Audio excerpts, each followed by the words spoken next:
क्या आप जानते हैं कि महिलाओं को जोड़ों की बीमारियों का खतरा पुरुषों से लगभग 3 गुना ज्यादा होता है। नमस्कार दोस्तों, मेरा नाम है डॉक्टर नम्रता श्रीवास्तव, आपकी सेहत की दोस्त। स्वागत करती हूं आप सभी का अपने चैनल में।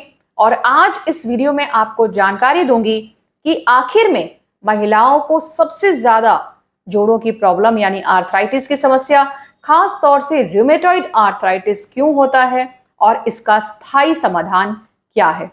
तो चलिए फ्रेंड्स, शुरू करते हैं।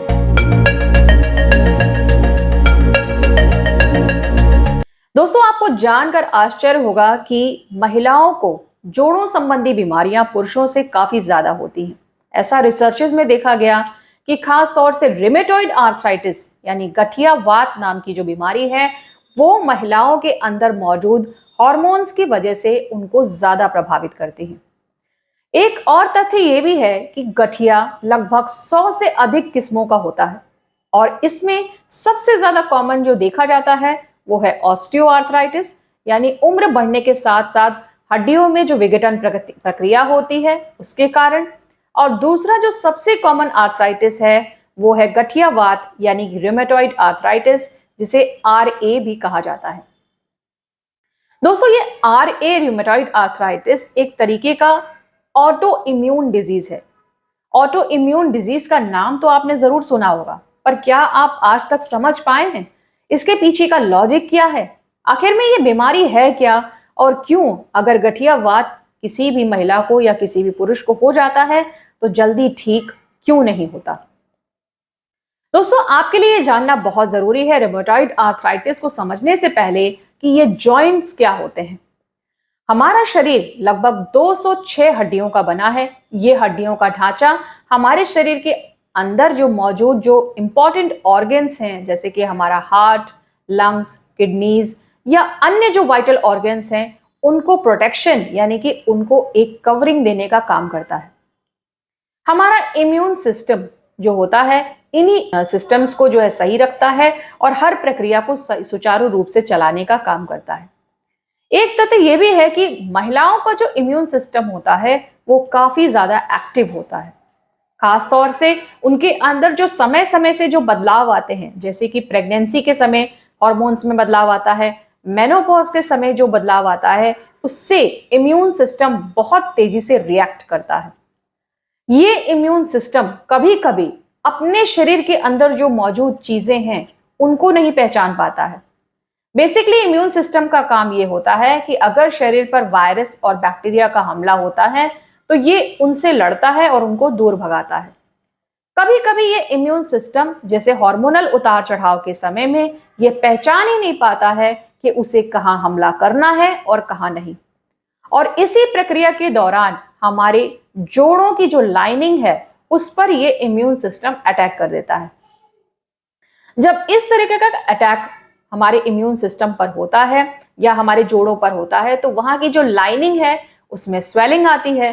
स्वेलिंग की वजह से वहां पे सूजन होती है और काफी तेज दर्द होने लगता है। यही सारे सिम्टम्स घटित होते हैं रूमेटॉइड आर्थराइटिस में। यानी कि सिम्टम्स के तौर पर देखा जाता है कि वो पार्ट, चाहे वो घुटना हो, कंधा हो, हमारी रिस्ट जॉइंट हो या फिर छोटे उंगलियां, इन सभी की जगह वो जगह लाल हो जाती है, उसमें सूजन हो जाती है और भयानक दर्द होता है।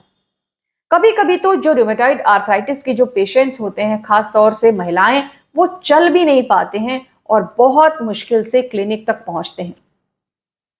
ऐसे में वो उनका सवाल ये लाजमी है कि क्या हमारी बीमारी कभी ठीक हो पाएगी या नहीं। तो दोस्तों, आज के इस वीडियो में हम इसी चीज की पड़ताल करेंगे कि आखिर में ये बीमारी अगर हो गई है तो इससे कैसे निपटा जाए और होम्योपैथी में इसको डील करने के लिए कौन कौन सी अच्छी दवाइयां मौजूद हैं। दोस्तों, अब जब रूमेटॉइड आर्थराइटिस हो जाता है तो ये शरीर के अंगों को कमजोर बनाने लगता है। खास तौर से उन जॉइंट्स को काफी ज्यादा वीक बना देता है और इसकी वजह से थकावट रहने लगती है, बुखार जैसा महसूस होता है और धीरे धीरे करके वहां की त्वचा, हमारी आंखें, फेफड़े और दिल पर भी असर आने लगता है। इसीलिए रूमेटॉइड आर्थराइटिस को एक क्रॉनिक बीमारी माना जाता है। यानी अगर एक बार ये शुरू हो जाती है किसी कारणवश तो फिर ये जल्दी ठीक होने का नाम नहीं लेती है। महिलाओं में प्रेगनेंसी के दौरान और मेनोपॉज के दौरान सबसे ज्यादा इसके अटैक देखे जाते हैं।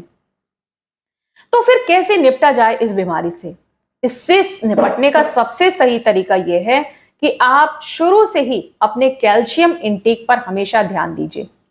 आपकी बॉडी में पर्याप्त मात्रा में कैल्शियम मिल रहा है कि नहीं, खाने पीने के माध्यम से, ये आपको जरूर ध्यान देना चाहिए।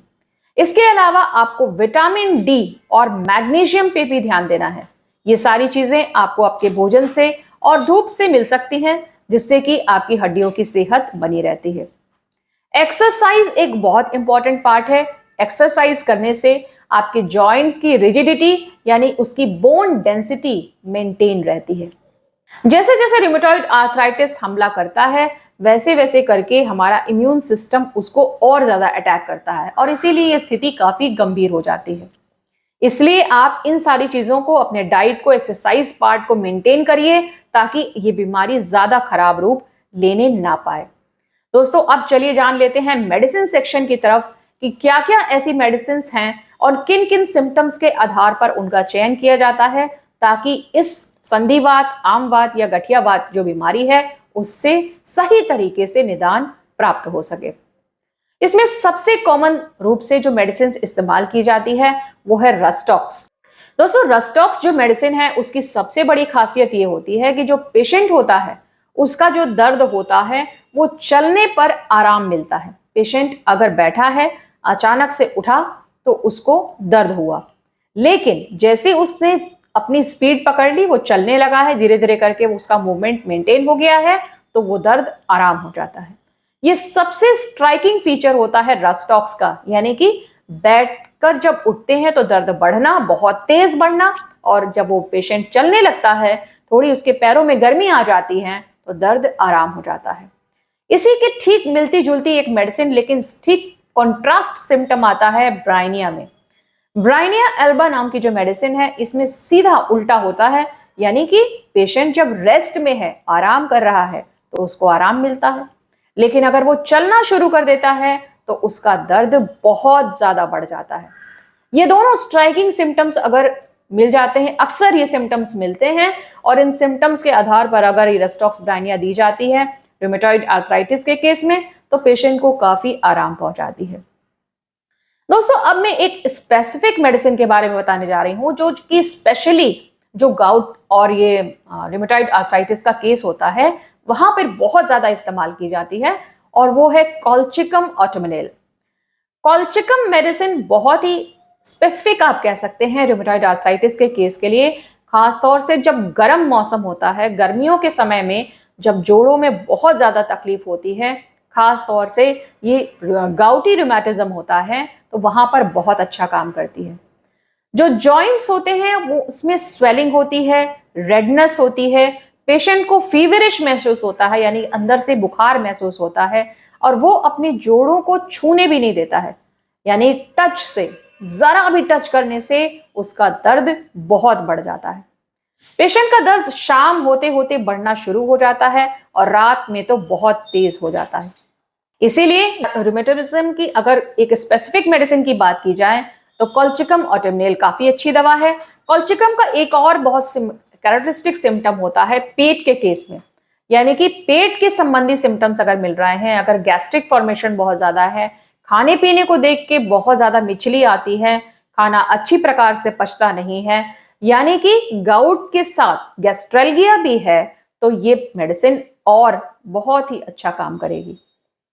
तो उम्मीद करती हूँ दोस्तों कि ये जो मेडिसिन मैंने आपको बताई, खास तौर से रूमेटिज्म के केस में, और जो रूमेटॉइड आर्थराइटिस के बारे में आपको आज बताया, ये आपको काफी रोचक लगा होगा। आप समझ पाए होंगे कि आखिर में ये ऑटोइम्यून डिजीज रूमेटॉइड आर्थराइटिस को किस तरीके से, सही तरीके से डील किया जा सकता है। अगर आपको आज की जानकारी अच्छी लगी हो तो आप जरूर इसे शेयर कीजिएगा फ्रेंड्स और फैमिली में। चैनल को जरूर सब्सक्राइब कीजिएगा ताकि इसी तरह का इंफॉर्मेशनल कंटेंट आपको आगे भी देखने को मिले, और एक कमेंट जरूर कीजिएगा। फिर मिलूंगी आपसे, तब तक अपना बहुत ख्याल रखिएगा। जय हिंद, वंदे मातरम।